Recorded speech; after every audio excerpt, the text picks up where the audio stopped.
Hi everybody, it's Tara here from Skills to Thrive. I just got back from this amazing 3-day weekend. I went camping at my friend's property.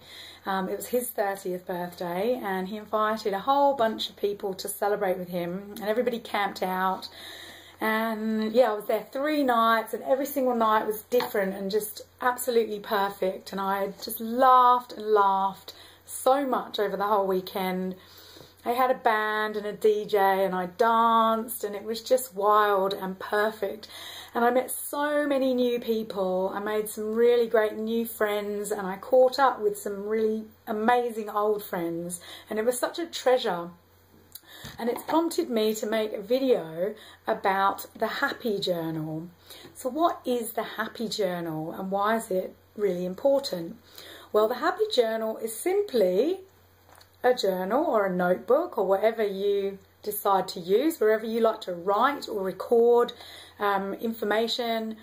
My suggestion is that you go to the shops and buy yourself a nice journal, a notebook of some sort that you really like and like the look of, like the feel of, like the size of, the weight of, and as well, get yourself some pens. Maybe you just buy yourself one pen that's a really nice pen that you like to write with. I bought myself a variety of coloured pens because I really like to write in various colours, anything other than black for me, but you decide what's right for you. And what you do on the very first page of your happy journal, you write at the top, happy journal. And then below, what you do is you fill that first page with a list of your happiest memories. And they can be your happiest memories as far back as you choose to remember, or they can be the happiest memories of recent times, or a mixture of both. It really doesn't matter. And the reason that I'm going to suggest you, and what I suggest to all of my clients and customers and friends, is that you need to start practicing your happy memories. You need to practice, rehearse and replay your happy memories just as much, if not more, than you've been practicing, rehearsing and replaying all your bad memories. The weird thing is that we, for some reason, very naturally step into and replay our bad memories. So here's an example. You know, let's say I go to work and I have a stressful day at work, and you know, then I get home and replay the stress that occurred at work, maybe even get into bed and actually be thinking about work and rehearsing the issues that cropped up that day. Another example, maybe with a husband or a wife, you've had some kind of disagreement and they've pushed your buttons and triggered you to, you know, react with getting upset or getting angry or emotional in some way. And, you know, instead of letting it go, which is something that we're all learning how to do, especially if you're watching this video, instead of letting it go, we like tell our friends, you know, what was said and what you're going to say next time you see them, or we lie in bed and replay the scenario over and over again, sometimes in exactly the same way and sometimes in completely different ways that aren't even what actually happened.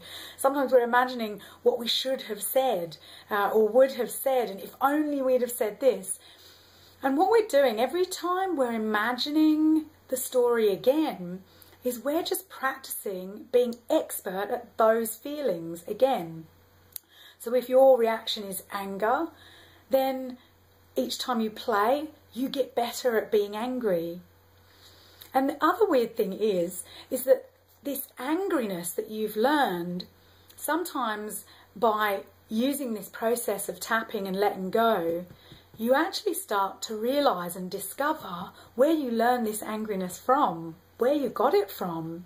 Because the truth is, angriness doesn't just exist, it doesn't just appear within.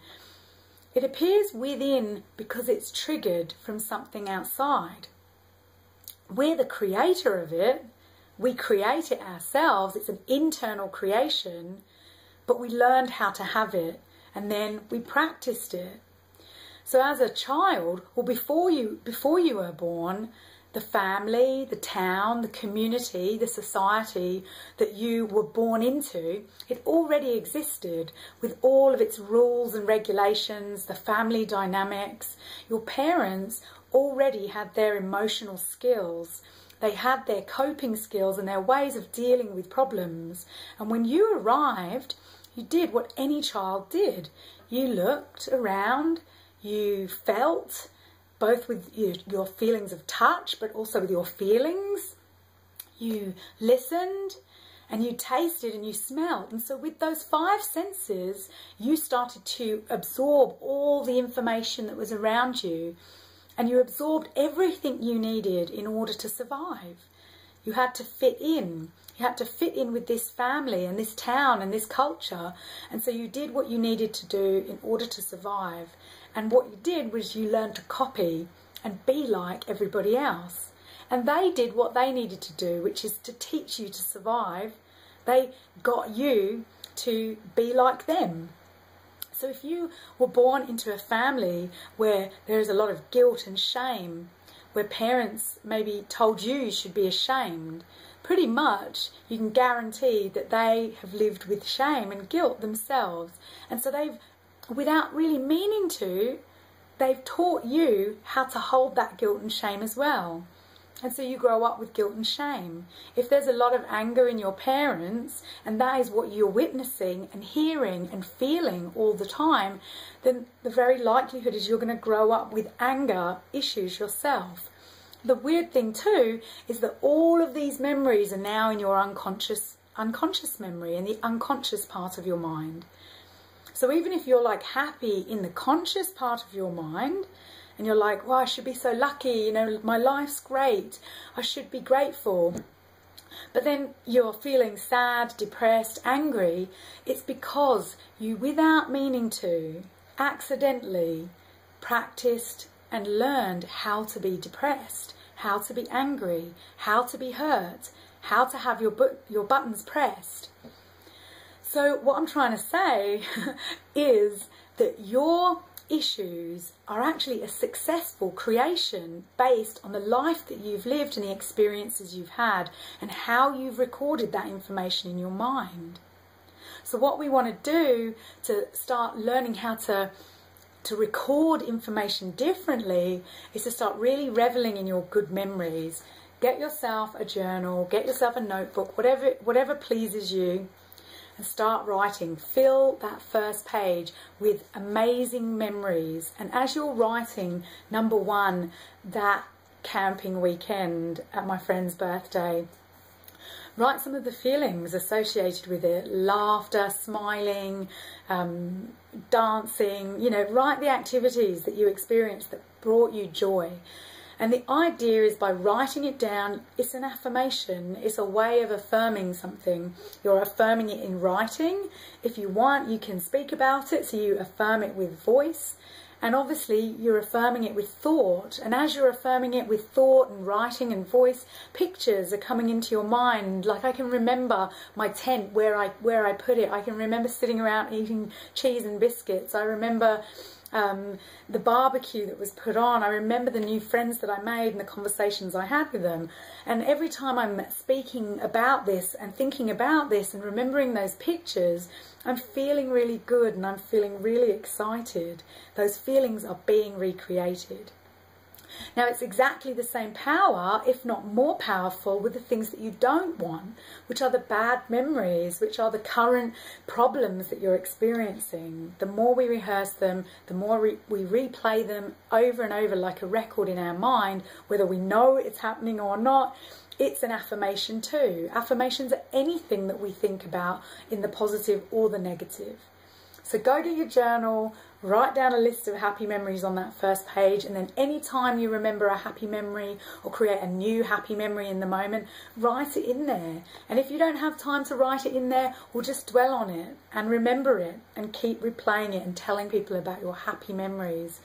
And do your best to stop telling people about your bad memories. It's not easy always, but you will feel the benefits, absolutely. Okay, that's it from me. I will leave you to go and think about all your wonderful happy memories. Thank you so much for watching. Remember to keep tapping when anything comes up. You can tap on the positive, you can tap on the negative, but mainly be tapping on the negative stuff that's coming up. Tap it away. Let it go, let it go, let it go. Peace. And only when you're like, no, there's no negative there, I don't feel anything there anymore, being really honest with yourself, then you can start tapping on the positive. This is what I really want. I really want love. I really want joy. I really want fun camping trips and dancing and amazing music and amazing friends. Tap away the negative, tap in the positive. Learn to let go. Take responsibility for your own well-being and feel the difference. It will change your life. Thanks guys, this is Tara signing out from sunny Australia. It's nighttime now, so good night. Take care, bye.